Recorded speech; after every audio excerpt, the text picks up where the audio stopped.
अस्सलाम वालेकुम। उम्मीद है आप लोग सब खैरियत से होंगे। मैं भी खैरियत से हूँ। आज के जो हमारे वीडियो का टॉपिक है वो है कि लव होता क्या है, लव कहाँ से आया है, और लव की आज हम कंप्लीट इन्फॉर्मेशन देंगे कि लव को हमने ब्रीड कैसे करवाना है। तो आज की वीडियो हम शुरू करते हैं। अगर हम देखें लव तोतों की नस्लों में सबसे छोटी नस्ल का परिंदा है, जिसके अंदर 9 स्पीशीज़ होती हैं। ये सारी 9 की 9 स्पीशीज़ अफ्रीका के बरसगीर से पाई गई थी, जो उनमें से कुछ अभी उधर भी हैं और कुछ लोगों के शेड में भी पाई जाती हैं, जैसा कि आपने देखा होगा। अगर हम देखें तो लव की 9 स्पीशीज़ का नाम है। पहली से हम शुरू करेंगे स्विंडरेनियस फिशरी, रोजिकोली, पसनाटा, टरांटा, पुलेरियस, निग्रिजीनस, लिलेनाए। ये 9 स्पीशीज़ हैं लव बर्ड की, और आपको सामने इनका शो भी हो रहा होगा कि कैसे दिखती हैं। अगर हम इनमें से सबसे रेयर स्पीशी देखें तो वो है स्विंडरेनियस स्पीशी। ये स्पीशी दुनिया से आहिस्ता आहिस्ता ख़त्म होती जा रही है, और इसको किसी के शेड में ब्रीड करवाना भी मना है, और आपने इसको कहीं देखा भी नहीं होगा। ये अफ्रीका के जंगलात में पाई जाती है, और ये वहाँ ही है और कम तादाद में है। अगर हम देखें तो इनमें से सबसे ज़्यादा जो ब्रीड करवाई जाती है पाकिस्तान में, वो 3 किस्म की स्पीशीज़ होती हैं। उनका नाम है रोजिकोली, पसनाटा और फिशरी। पसनाटा की हम पहचान देखें तो उसके सर के इर्द गिर्द एक काले रंग का मास्क होता है, जो कि उसकी आँख से लेके या चोंच से लेके गर्दन तक होता है। फिर उसका एक कॉलर आता है जो कि उसके पर तक होता है, और फिर उसके जिस्म का रंग आ जाता है। अगर वो बर्ड ग्रीन कलर का पसनाटा है तो उसका कॉलर येलो कलर का होगा, और अगर वो ब्लू कलर का पसनाटा है तो उसका कॉलर वाइट कलर का होगा। अगर हम पार ब्लू में जाएंगे वो भी थोड़ा सा येलोइश क्रीमिश कलर में आ जाएगा, और ऐसी उसकी नस्लें बढ़ती जाएंगी। दूसरा जो बर्ड है वो होता है फिशरी। ये सबसे ज़्यादा पाकिस्तान में ब्रीड करवाया जाता है, और इसके अंदर सबसे ज़्यादा बिज़नेस भी पाकिस्तान में किया जाता है। अगर हम इसकी पहचान देखें तो हम देखते हैं इसकी जो आँख होती है उसके इर्द गिर्द एक वाइट रंग का रिंग होता है, जो कि उसकी आँख के इर्द गिर्द होता है। फिर उसका मास्क शुरू होता है उसकी आँख के पीछे से और उसके ऊपर से, और उसके कान के पीछे फुल इर्द गिर्द होता है। उसके फेस के सामने कोई डर्टीनेस नहीं होती। ऑरेंज कलर होता है। उसकी आइज़ के ऊपर ब्रॉन्ज की कलर का हेड और कैप होता है, जो कि उसकी गर्दन तक जाता है। उसका बॉडी और विंग्स ग्रीन कलर के होते हैं, और primary outer wings black colour के होते हैं। उसकी टेल की टिप ब्लू कलर की होती है, और फीट और नेल्स ग्रे और ब्लैक कलर के होते हैं। अब हम जाएंगे रोज़ी कोलिस पे। रोज़ी कोली एक ऐसा परिंदा है जिसकी आँख के इर्द गिर्द रिंग नहीं होता, बल्कि फिशरी की आँख के इर्द गिर्द रिंग होता है, लेकिन रोज़ी कोली के इर्द गिर्द रिंग नहीं होता। इसका जो फेस होता है वो रेडिश पिंकिश रंग का होता है, और फिर उसकी पूरी ग्रीन बॉडी शुरू हो जाती है आँख के ऊपर से, जो कि एंड तक जाती है। फेदर्स भी ब्लैक कलर के होते हैं। टेल की टिप ब्लू कलर की होती है। नेल्स और फीट ब्लैक और ग्रे कलर के होते हैं। अब हम जाएंगे कि क्या हमें स्पीशीज़ को ब्रीड एक साथ करवाना चाहिए या नहीं करवाना चाहिए। अगर हम लवबर्ड में 2 स्पीशीज़ एक साथ ब्रीड करवाते हैं तो इससे हाइब्रिड बच्चा प्रोड्यूस होता है, जिसका मतलब है कि वो आगे जाके ब्रीड नहीं कर सकता। इसलिए कभी भी 2 स्पीशीज़ को कभी भी ब्रीड नहीं करवाना चाहिए। जैसे फिशरी और रोज़िकोली को तो कभी भी ब्रीड नहीं करवाना चाहिए, क्योंकि एक आयरिंग बर्ड है और दूसरा नॉन आयरिंग बर्ड है, जैसे मैंने आपको अभी समझाया है। इससे हाइब्रिड बच्चा आपके पास आएगा। अब हम बात करते हैं कि लवबर्ड में म्यूटेशन कितनी है। लवबर्ड में बहुत ज़्यादा म्यूटेशंस हैं जिनको गिना भी नहीं जा सकता। हम देखते हैं हर 4 से 5 साल बाद एक म्यूटेशन अपीयर होती है, जो कि नेचुरली होती है। म्यूटेशन आप खुद नहीं बना सकते, अल्लाह की तरफ से आती है, और ये एक्सीडेंटली निकल आती है।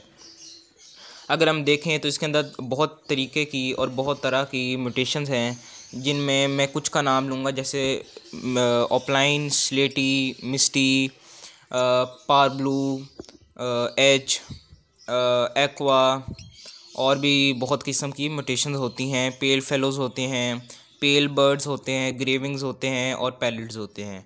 ये मुख्तलिफ़ रंग की म्यूटेशंस होती हैं।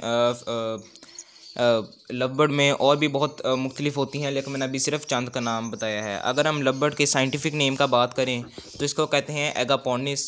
एगापोनिस इसका साइंटिफिक नेम है, और लवबर्ड इसका इंग्लिश नेम है। लवबर्ड में बिज़नेस भी बहुत किया जाता है। जैसे पाकिस्तान में फ़िशरी बर्ड में बहुत बिज़नेस किया जाता है। जैसे मैंने आपको बताया फ़िशरी आयरिंग बर्ड है।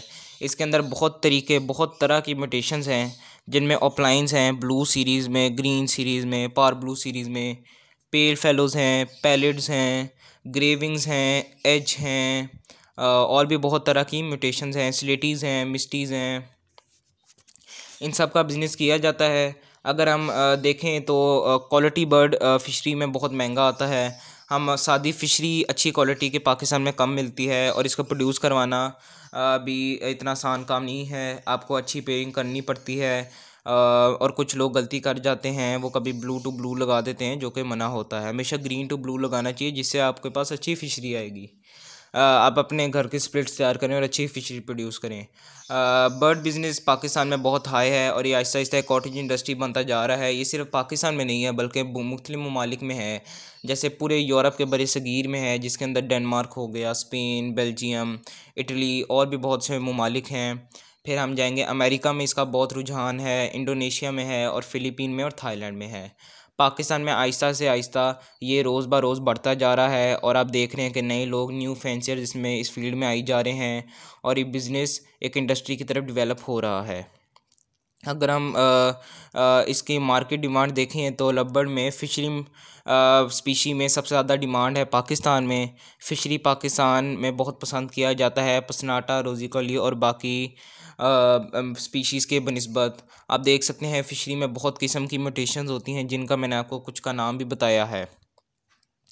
अब अगर हम बात करें कि बर्ड तो हम ब्रीड करवा लेते हैं, लेकिन हम किस चीज़ में ब्रीड करवाएंगे? वो केज में तो होता है, लेकिन हम उसको क्या देंगे जिसके अंदर वो अपने एग्स ले करेगा और उस अपने बच्चे बड़े करेगा? उस चीज़ को हम कहते हैं नेस्ट बॉक्स कहते हैं, जो कि रेक्टेंगल की शेप में होता है या स्क्वायर की शेप में होता है।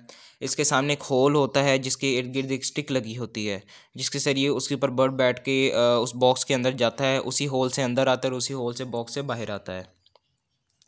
उसको बॉक्स के अंदर रखने के लिए हम उसको एक सॉफ्ट सा मटेरियल देते हैं। हम तरह तरह की घास देते हैं, उसके अंदर सूखी घास हो सकती है, हरी घास दे सकते हैं जो आपकी गार्डन में उगती है, हम उसको मूंज दे सकते हैं, और हम उनको कूची भी दे सकते हैं। और जो बेस्ट मेरी नज़र में चीज़ है वो है शाखें दरख्तों की और टहनियों की। ये बहुत फ़ायदेमंद होती हैं, इनके अंदर बहुत प्रोटीन भी होता है, और बर्ड को एक एक्टिविटी मिल जाती है, वो उनको चुबा के अपने नेस्ट बॉक्स में लेके जाता है और इनको एक सर्कुलर शेप में रख देता है, जिसके अंदर वो एक पोर्शन बनाएगा, एक खाना बनाएगा, जहाँ वो अपने अंडे देगा और अपने बच्चों को संभालेगा। फिर हम बात करते हैं कि केज साइज़ बर्ड का क्या होता है। क्या हमें बर्ड को कॉलोनी में ही ब्रीड करवाना चाहिए या सेपरेट केजेस में ब्रीड करवाना चाहिए?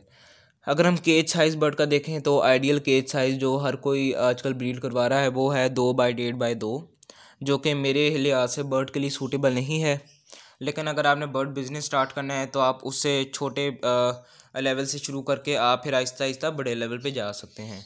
अगर हम बेस्ट केज साइज़ देखें वो 3 बाई 3 बाई 3 का है, जिसके अंदर बर्ड को एक एक्स्ट्रा फ़्लाइट भी मिल जाती है और वो सेहतमंद रहता है।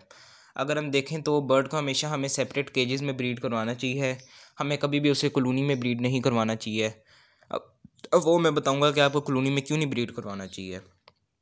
कॉलोनी में इसलिए ब्रीड नहीं करवाना चाहिए क्योंकि एक तो उधर बर्ड भी बहुत ज़्यादा होता है, और अगर बॉक्सेस की तादाद कम पड़ जाए तो बर्ड लड़ते हैं एक दूसरे को, बच्चों को भी मार देते हैं और ब्रीड अच्छी नहीं करते। सेपरेट में ये फ़ायदा होता है कि बर्ड का जो एक जोड़ा होता है वो सेपरेट होता है, उसे प्राइवेसी मिलती है, वो आराम से अपने बच्चों को संभालता है और अच्छी ब्रीड करता है। और खाने की मिकदार भी नहीं कम होती, वो आराम से खाना खाएगा, अपने बच्चों को भी खिलाएगा, उनको सेल्फ कर देगा, फिर नेक्स्ट क्लच के लिए भी वो तैयारी करता है। अब मैंने आपको इसका बता दिया कि कॉलोनी का क्या नुकसान है। अगर आप केज का देखें तो वो लंबाई की शक्ल में होता है, एक अलमारी की शक्ल में, जिसके अंदर 4 केजेस आते हैं। इसको हम एक ब्रीडिंग केज कहते हैं, जिसके अंदर बर्ड अलग-अलग ब्रीड करता है। अब हम जाएंगे बर्ड को अगर हमने सेहतमंद रखना है तो उसके लिए एक फ़्लाइट केज होता है, जो कि मैक्सिमम अगर आपने रखना भी है तो 8 फुट का रखें या 6 फीट का भी बेहतर है।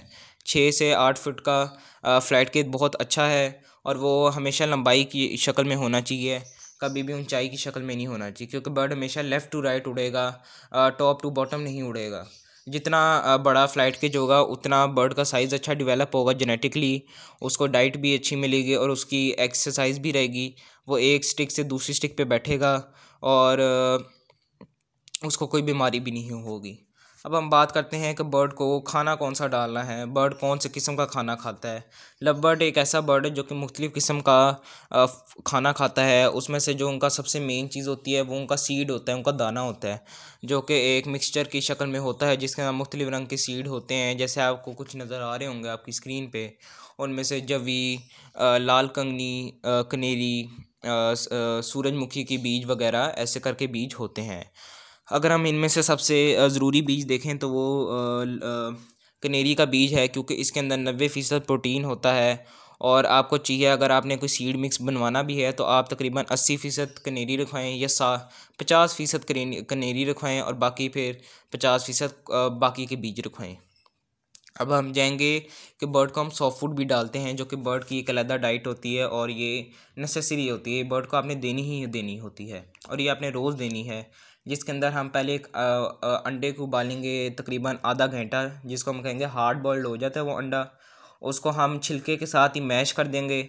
उसके ऊपर हम मोरिंगा पाउडर भी डाल सकते हैं, जो कि मोरिंगा के पत्तों को सुखा के बनाया जाता है, हम वो डालेंगे जिसमें बहुत प्रोटीन होगा। फिर हम उसके ऊपर दाल दाना डालेंगे जिसको हमने 24 घंटे भिगाया हुआ, जिसके अंदर मुख्तलिफ़ रंग के लोबिया आ सकता है, मुख्तलिफ़ रंग की दालें आ सकती हैं किस्म की, जैसे कि आप मोटे चने वाली दाल दे सकते हैं और आप मसूर की दाल भी दे सकते हैं, आप सोयाबीन दे सकते हैं। इन सब में बहुत प्रोटीन है और बर्ड के लिए बहुत अच्छा रहेगा। आपने इन सब को 24 घंटे भुगाना है और अंडे और मोरिंगा पाउडर के साथ मिक्स कर देना है। आप उसके ऊपर अगर आप चाहें तो आप सब्ज़ी भी ऐड कर सकते हैं, जिसके अंदर आप लाल बीट रूट भी ऐड कर सकते हैं, आप गाजर ऐड कर सकते हैं, आप पालक ऐड कर सकते हैं, आप बंद गोभी भी ऐड कर सकते हैं और पुदीना खासकर गर्मियों में आप ऐड कर सकते हैं। फिर हम बात करेंगे कि बर्ड को कैल्शियम देना चाहिए या नहीं देना चाहिए। आप बर्ड को कैल्शियम भी दे सकते हैं, आप उनको कैल्शियम ब्लॉक लगा सकते हैं, लेकिन मैं तो ये नहीं कहूँगा कि आप कैल्शियम ब्लॉक ही लगाएं।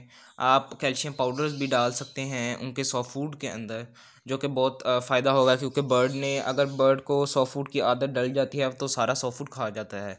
अगर आपने बर्ड को सॉफ्ट फूड की आदत डालनी है तो आप ये कर सकते हैं कि जब आप बर्ड को पहली दफ़ा सॉफ्ट फूड डालें तो आप थोड़ी देर उनका दाना बाहर निकाल दें, ताकि जब बर्ड को भूख लगे तो वो सारा सॉफ्ट फूड खा जाए, फिर दाना खाए। फिर आप दाने का बर्तन डाल दें और ऐसे बर्ड सॉफ्ट फूड भी खाएगा और दाना भी खाएगा।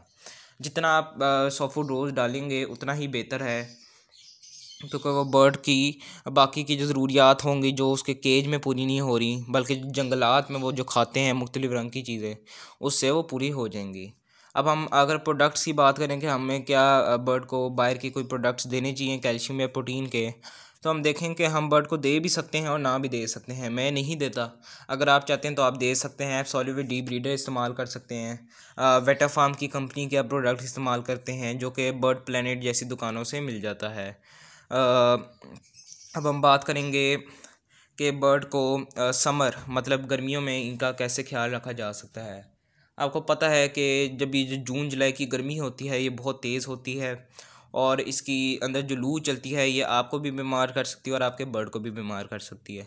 अगर आपने अपने बर्ड को इससे बचाना है तो आपको चाहिए कि आप अपने बर्ड को उस जगह पर रखें जहाँ डायरेक्ट हवा ना पड़े, लेकिन वेंटिलेशन फिर भी बेहतर हो। डायरेक्ट हवा हमेशा बर्ड के लिए गंदी होती है। आपने बर्ड को हमेशा ऐसी जगह रखना है जहाँ हल्की सी हवा भी आए लेकिन डायरेक्ट ना आए, जो कि बर्ड को डायरेक्ट जाके लगे और बीमार हो जाए। आप बर्ड को साफ़ पानी दें। गर्मियों में आपने कोशिश करनी है कि आप दिन में तकरीबन 2 से 3 दफ़ा पानी बदलें। आपने साफ़ दाना देना है और सॉफ्ट फूड आपने रोज़ डालना है। कुछ लोग कहते हैं कि गर्मियों में सॉफ्ट फूड नहीं डालना चाहिए, लेकिन मैं कहूँगा कि आप बर्ड को सॉफ्ट फूड पूरे साल डालें, हर दिन डालें, क्योंकि इससे कुछ भी नहीं होता और ये बर्ड के लिए अच्छी एक डाइट ही होती है और बर्ड शौक से खाता है। अगर आप समर में एक और केयर करना चाहते हैं तो आप इनको शावर भी कर सकते हैं रोज़, हर दिन एक बार। इनके ऊपर आप पानी छिड़क सकते हैं जिससे बर्ड फ्रेश रहता है और एक किस्म का वो साफ़ भी हो जाता है, वो नहा लेता है। और फिर आप देखेंगे बर्ड अपने आप को साफ़ करता है तो इसका मतलब वो खुश होता है। और आप बर्ड को इलेक्ट्रोलाइट्स भी दे सकते हैं, जिसके अंदर OSR भी आप ORS आप ऐड कर सकते हैं पानी के अंदर, और वो हार्मफुल नहीं होगा बर्ड के लिए। आप भी पी सकते हैं, बर्ड भी पी सकते हैं, जिससे बर्ड फ्रेश रहेगा और इसको गर्मी भी नहीं लगेगी। अब हम बात करते हैं कि बर्ड को विंटर में कैसे केयर की जाए।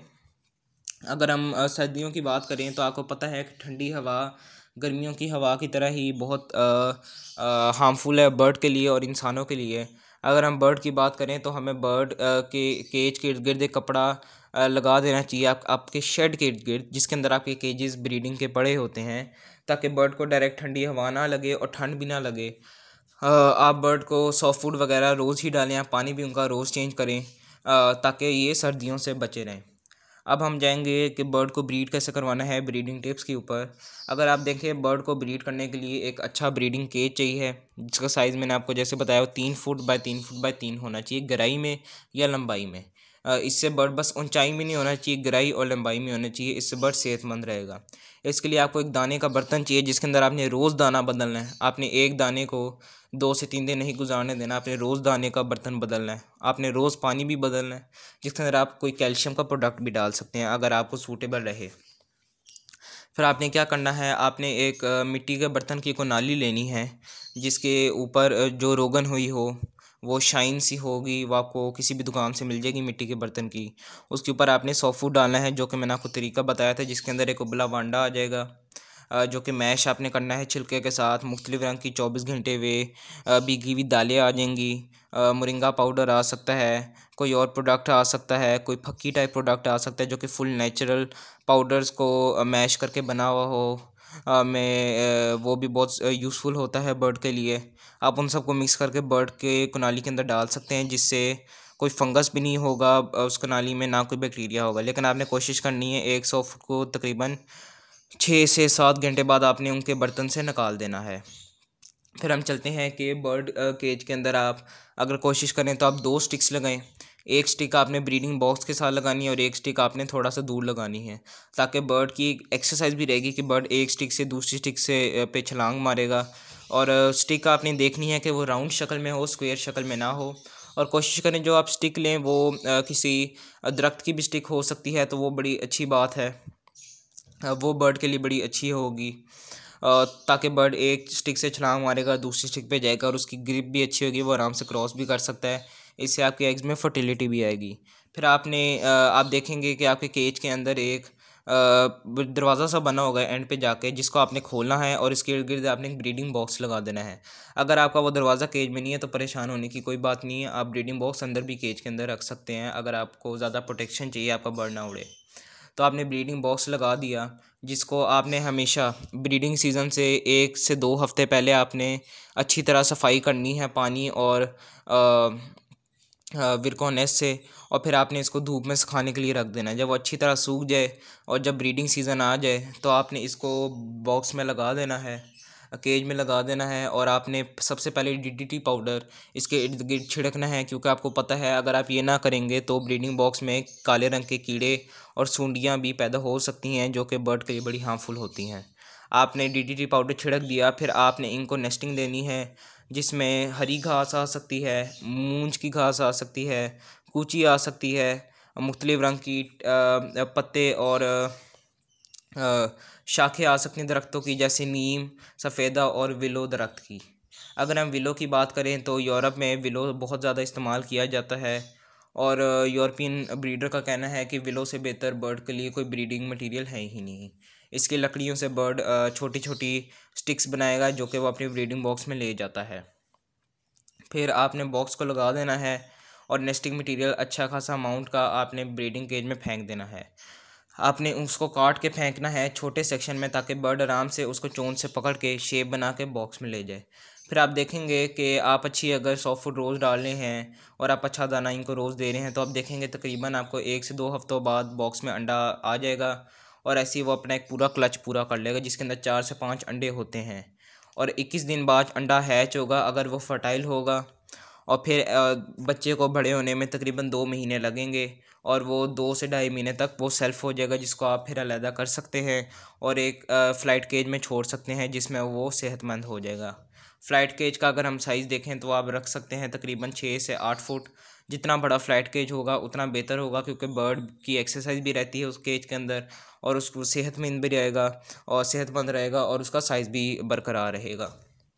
अब हम बात करेंगे कि इनका सीज़न होता कौन से मौसम में है। अगर हम देखें कि बर्ड का ब्रीडिंग सीज़न होता है सर्दियों के मौसम में, क्योंकि बर्ड इसके अंदर सूटेबल टेम्परेचर भी बर्ड को मिल जाता है और बर्ड भी ठीक रहता है। अगर हम गर्मियों की बात करें तो गर्मियों में इनका सीज़न ऑफ हो जाता है और गर्मियों में इनको तकरीबन 4 से 5 महीनों का रेस्ट दिया जाता है, जिसमें बर्ड आराम से रेस्ट करता है और अपनी प्रोटीन लेवल फिर पूरी करता है, क्योंकि ब्रीडिंग सीज़न के दौरान बर्ड कमज़ोर हो जाता है। अब हम बात करेंगे डिजीज़ एंड ट्रीटमेंट की। अगर हम देखें तो लव को कम ही डिज़ीज़ मिलता है। ज़्यादातर डिज़ीज़ गर्मियों में होता है, खासकर आई पॉक्स का, आई इन्फेक्शन का, या किसी नेस्टिंग मटेरियल का तिनका जब बर्ड की आंख में चुभ जाता है उसी में इन्फेक्शन पड़ जाता है। आपके सामने कुछ मेडिसिन में शो कर दूंगा जिससे आप ट्रीट कर सकते हैं। मेरे बर्ड को अल्लाह का शुक्र आज तक ऐसा कुछ नहीं हुआ, लेकिन अगर आपके बर्ड को ऐसी कोई बीमारी हो जाए तो आप ये मेडिसिन इस्तेमाल कर सकते हैं, और ये बड़ी अच्छी मेडिसिन है जिससे बर्ड की इन्फेक्शन जल्दी सही हो जाएगी। अगर हम एक अच्छी मेन मेडिसिन की बात करें तो अर्के गुलाब का स्प्रे बहुत इस्तेमाल होता है आँख की इन्फेक्शन के लिए। हम वीडियो को एंड करेंगे, लेकिन उससे पहले बता देंगे कि लव बर्ड को शो और एग्जीबिशन में भी लेके जाया जा सकता है। शो के लिए आपको एक शो के चाहिए होगा जिसके अंदर बर्ड को आप 30 दिन के लिए रखेंगे, और उसके अंदर बर्ड की प्रैक्टिस भी होगी और वो शो के लिए तैयार भी हो जाएगा। और उम्मीद है आपको आज की वीडियो पसंद आई होगी। आप मेरे चैनल को सब्सक्राइब कर दें, शेयर कर दें और लाइक कर दें, और अगली वीडियो में मिलेंगे। अल्लाह हाफिज़।